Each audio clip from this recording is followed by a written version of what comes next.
Hello,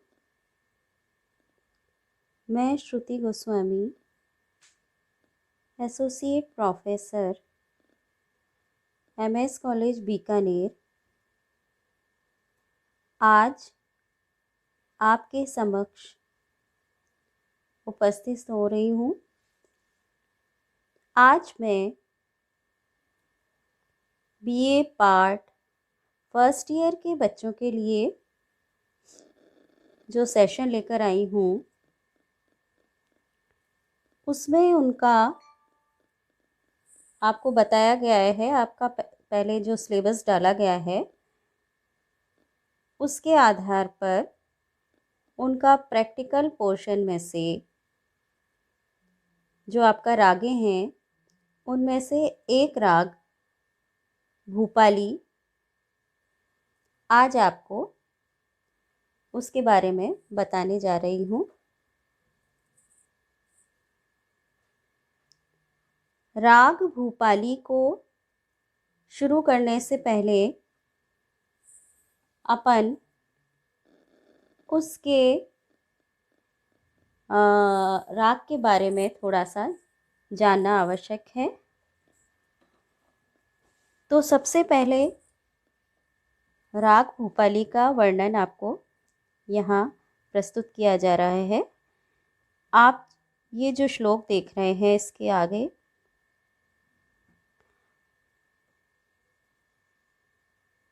उसके बाद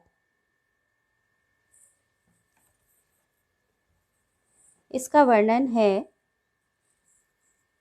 राग भूपाली जो है वो कल्याण थाट के रागों में से एक राग माना जाता है, यानी कि राग भूपाली जो है वो कल्याण थाट से उत्पन्न होता है। इसमें जो स्वर लगाए जाते हैं उनमें मध्यम और निषाद, ये जो दोनों स्वर हैं इनको वर्जित करके गाया जाता है। इसलिए ये दो जो स्वर हैं मध्यम और निषाद, वर्जित का अर्थ है यानी कि ये दो स्वर उस राग में नहीं लगाए जाते। इसलिए इस राग की जो जाति है वो औड़व औड़व मानी जाती है, यानी कि मध्यम और निषाद को वर्जित करके इस राग को गाया जाता है। इसमें जो सबसे ज़्यादा स्वर लगने वाला है यानी कि उसका जो वादी स्वर है जो बार बार प्रयुक्त होता है वो है ग, यानी कि गंधार, और जो संवादी इसका जो स्वर है वो द्वैवत है, यानी कि ध है। इस राग का जो गाने का समय है वो रात्रि का प्रथम प्रहर है। इस राग को शुद्ध कल्याण, जैत कल्याण तथा देशकार रागों से अलग रखने में सावधानी रखनी पड़ती है। इस राग का अपना स्वतंत्र स्वरूप होने के कारण उनसे ये भिन्न हो जाता है।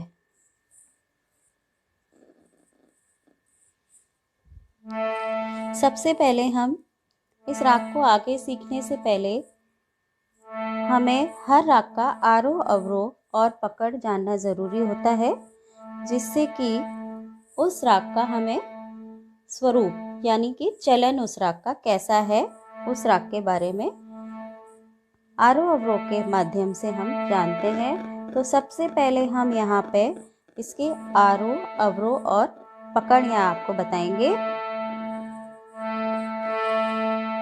आरोह सा रे ग पा ध सा। हमने यहाँ पे जो स्वरों को वर्जित करा है उसमें मध्यम और निषाद है, वो ध्यान दीजिए। सा रे ग प ध और सा है। तो एक बार और आरोह अपन सुनते हैं। सा रे ग पा धा सा।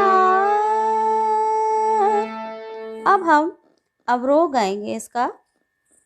उसमें भी हम निषाद और मध्यम को वर्जित करेंगे, यानी कि निषाद और मध्यम को इसमें नहीं लेना है, उनका उल्लंघन करके गाना है। सा धा पा, हमने नी को वर्जित किया। सा धा पा ग रे सा। एक बार और सुनिए। सा धा पा ग रे सा। ये हो गया इसका अवरोह। अब हम पकड़ गा रहे हैं। ग रे सा ध सा रे ग पा ग धा पा ग रे सा। एक बार और सुनेंगे। ग रे सा ध सा रे ग पा ग धा पा ग रे सा। तो ये इसका आरोह, अवरोह और पकड़। अब हम इसकी सरगम आपको सबसे पहले सिखाएंगे। अब हम यहाँ सरगम स्टार्ट करेंगे। सरगम स्टार्ट करने से पहले हम ये बता दें, सरगम जो है आपकी 3 ताल पर आधारित है, यानी कि 3 ताल कितनी मात्रा की है ये आप पढ़ रहे होंगे या पढ़ चुके होंगे। 3 ताल आपकी होती 16 मात्रा की। इसके बोल होते हैं धा धिन धिन धा, धा धिन धिन धा, धा तिन तिन ता, ता धिन धिन धा। तो ये आपके इसके बोल हैं और इसको हमको जो सरगम है 9वीं मात्रा यानी कि खाली से हमको स्टार्ट करना है। तो आप पहले इसमें एक बार यहाँ आप ताल सुनिए, फिर हम इसको स्टार्ट करेंगे।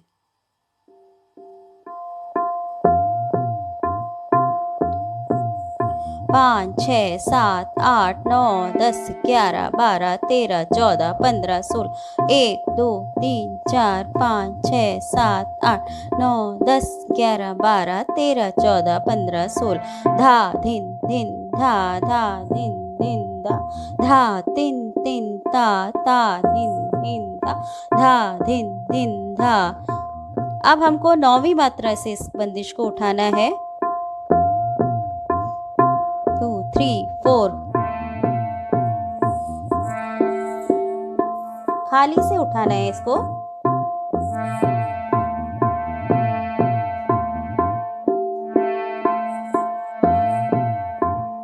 धिन धिन धा,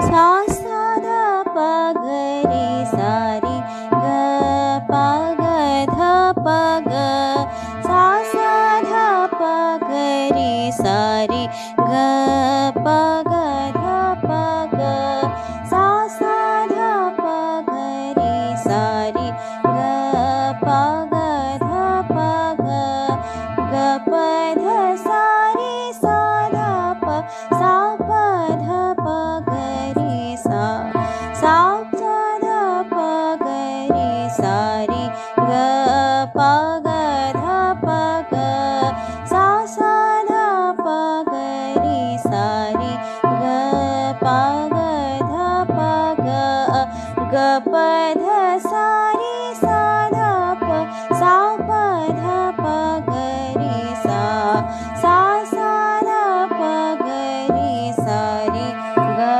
पा ग धा पा ग। ग पर इसमें ग अ प ग ध प ग, ग अ जो है वहाँ इसका पहली मात्रा है, यानी कि वहाँ पर इसका सम है। तो ये कहाँ से स्टार्ट हुई? 9वीं मात्रा से स्टार्ट हुई है, खाली से स्टार्ट हुई है। ये इसकी इस तरह से स्थाई हुई। अब हम इसका जो अंतरा है वो उठाएंगे, वो भी आप ध्यान दीजिए 9वीं मात्रा से स्टार्ट होगी, यानी कि वहीं से खाली से स्टार्ट होगी। ध्यान दीजिए।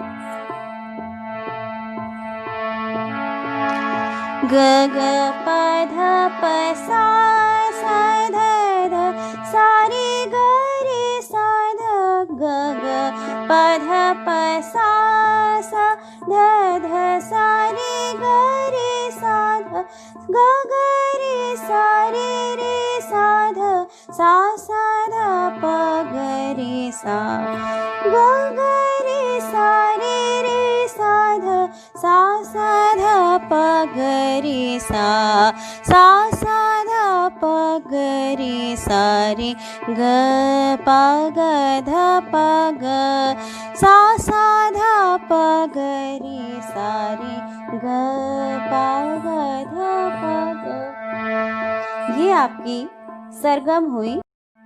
अब हम इसका छोटा ख्याल स्टार्ट करने से पहले बताते हैं कि ये ताल कौन से में है। ये ताल है 3 ताल में आधारित है, और ये कौन सी मात्रा से स्टार्ट होगा?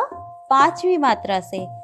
ये कौन सी मात्रा से? 5वीं मात्रा से स्टार्ट होगा, यानी का इसका वा पर सम है। वा पर एक मात्रा है जो आपके सामने स्लाइड दिखाई दे रही है, वो ध्यान से दीजिए। देखिए 5वीं मात्रा से ये बंदिश स्टार्ट होगी। आप पहले ताल सुनेंगे, उसके बाद हम इस बंदिश को उठाएंगे, दूसरी ताली से उठाएंगे।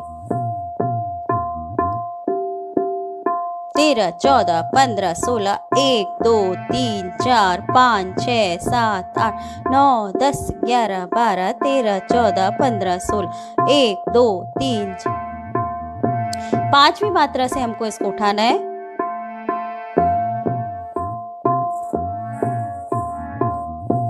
सुनिए।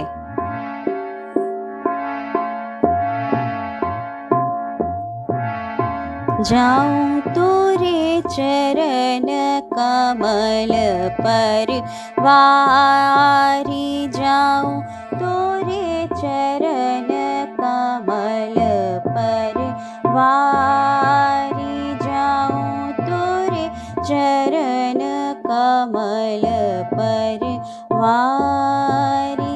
हो गोपाल गोविंद मुरारी, हो गोपाल गोविंद मुरारी, शरणागत हूँ द्वार तिहार, जाऊं तोरे चरण कमल पर वारी, जाऊं तोरे चरण कमल पर वारी। हो गोपाल गोविंद मुरारी, हो गोपाल गोविंद मुरारी, शरणागत हो द्वार तिहार, जाऊं तोरे चरण कमल पर वारी, जाऊं तोरे चरण कमल पर वारी। ये आपकी स्थाई हुई। अब हम अंतरा स्टार्ट करने जा रहे हैं। इसको भी ध्यान दीजिए। ये भी वहीं उसी मात्रा से, यानी कि 5वीं मात्रा से स्टार्ट होगा, वहीं से स्टार्ट होगा। सुनिए पहले।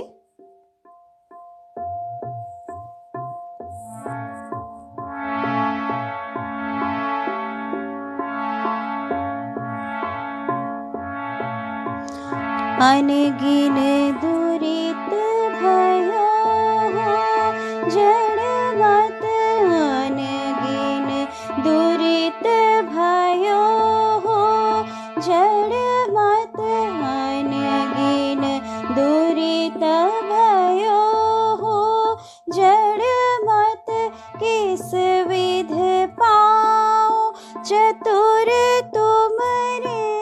पद किस विध पाऊं, चतुर तुम रे पद तुम ही जग के एक आधार।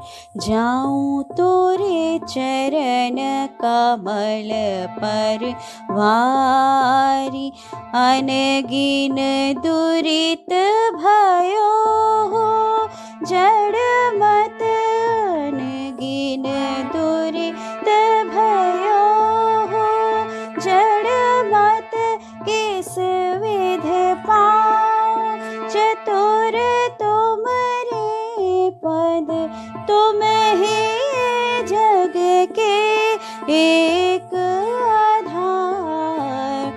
जाऊं तोरे चरण कमल पर वारी, जाऊं तोरे चरण कमल पर वारी। तो ये आपका अंतरा हुआ और इस तरह से आपकी बंदिश, छोटे ख्याल की बंदिश जो हुई वो आपको आज हमने बताई। आशा है आप लोग इसको अभ्यास करेंगे। धन्यवाद।